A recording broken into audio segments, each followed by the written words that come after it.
On the morning of August 3rd, 1920, 46-year-old Jacob Mills shined his boots, polished his sword, and headed to Harlem to take part in one of the biggest parades in New York's history.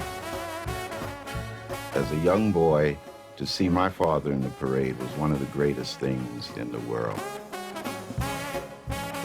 I would be right there to see him put on his tunic, and I loved to see that sword that he carried.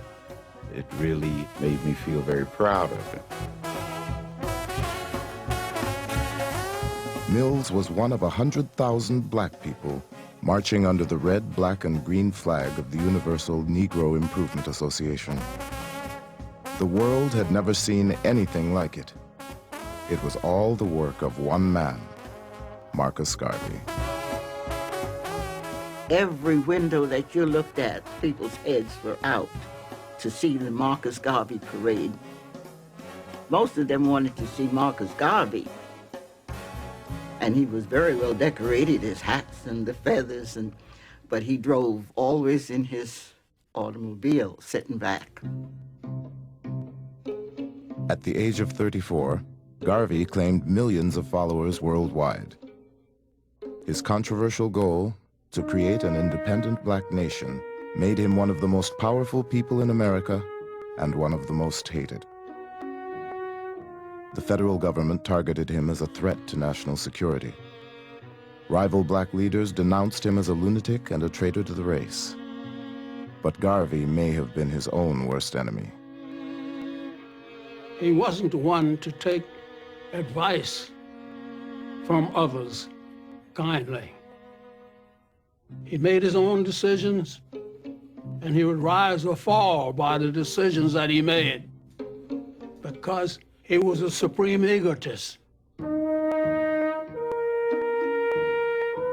Volatile and secretive, yet charismatic and visionary, Marcus Garvey changed forever the way black Americans looked at themselves and the world.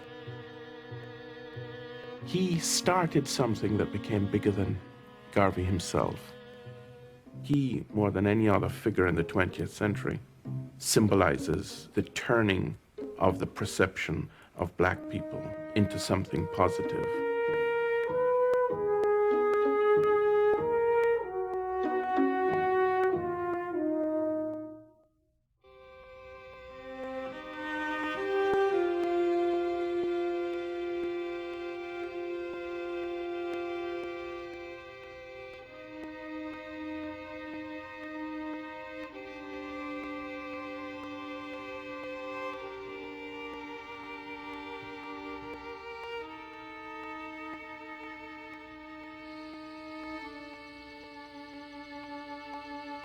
Garvey's father was a mason, a professional mason.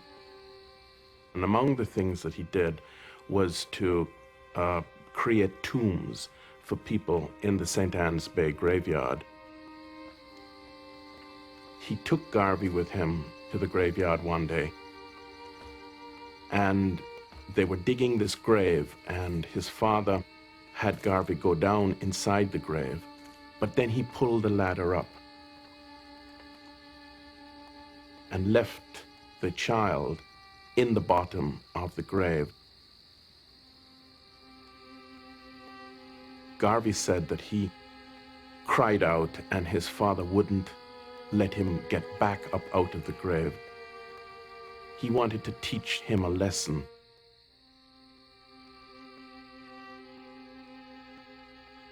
Alone in the grave, young Marcus Garvey learned that he could rely on no one but himself. It was a lesson he would carry for the rest of his life.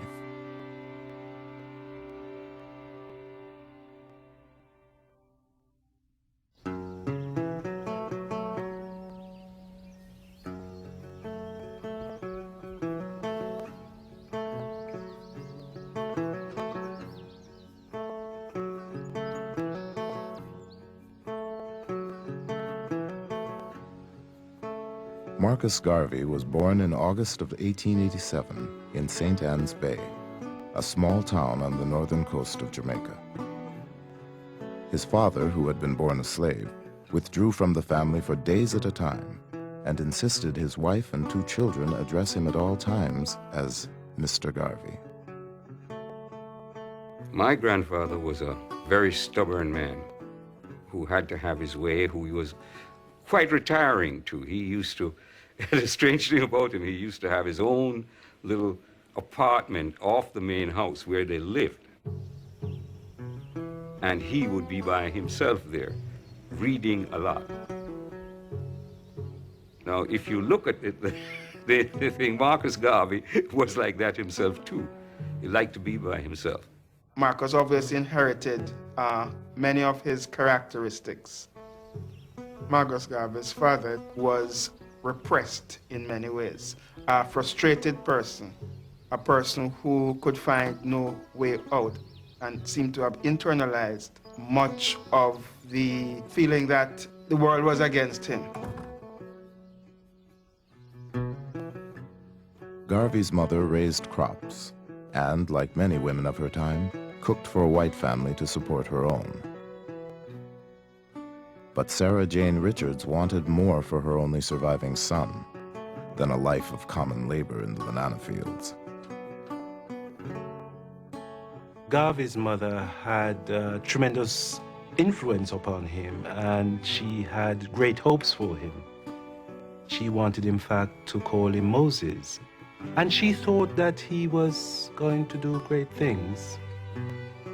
That source of love, that someone, his mother in particular, loved him, helped to create that extraordinary self-confidence that Garvey had. As a boy, Garvey imagined himself delivering speeches to adoring crowds. He spent hours reading, and even bet his friends they couldn't pick a single word from the dictionary that he didn't know. The young Garvey had ambition. He wanted to get out of St. Anne's Bay. Later he said he dreamt of becoming the first gentleman in the world.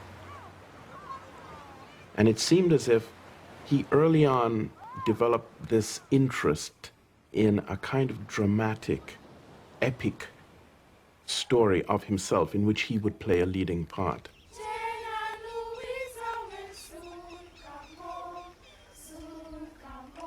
But Garvey's grand ambitions were tempered by reality. As children, blacks and whites mixed easily in his community. One of his closest friends was a white neighbor, Joyce Reary. But as they became teenagers, her father put an end to the friendship. At the age of 14, she was sent away to England and told never to speak to him because he was a nigger.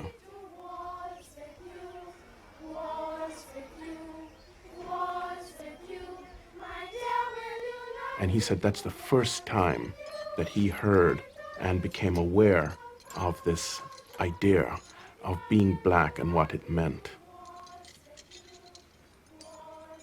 He felt shut out. He felt that he was excluded and made to feel that he was not good enough. And the rest of his life was really an attempt to prove that he was just as good as anyone else in the world. Under the colonial education system, Garvey was forced to leave school at the age of 14. He became a printer's apprentice and quickly earned the status of master printer. In the print shop, he learned the power of controlling the written word and would soon publish his first newspaper, Garvey's Watchman.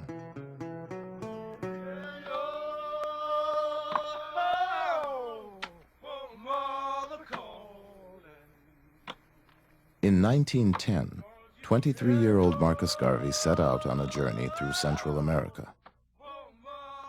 Supporting himself as a journalist and laborer, Garvey saw black workers harvesting plantations, loading ships, and building the Panama Canal.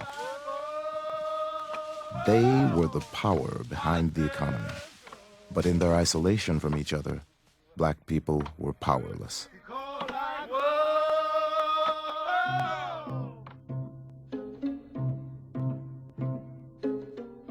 In 1914, he came upon the book that would change his life.